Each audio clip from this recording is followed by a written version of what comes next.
Hello বন্ধুরা, আজকে আবার চলে আসলাম। আমার কতগুলো সিঙ্গেল বন্ধু আছে যারা রান্না করতে পারে না, এর উপর ভরসা করে থাকে।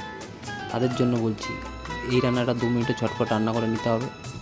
কিছু না, অল্প একটু ডাল, অল্প একটু পেঁয়াজ, 2-4টে কাঁচা লঙ্কা, একটু সর্ষের তেল। প্রথমে একটা কড়াইতে সর্ষের তেল নিয়ে নেবো, তার মধ্যে একটু জিরো ফোড়ন দিয়ে দেবো। কিছুক্ষণ নাড়াচাড়ার পর তার মধ্যে পেঁয়াজগুলো দিয়ে ভালো করে ভেজে নেবো।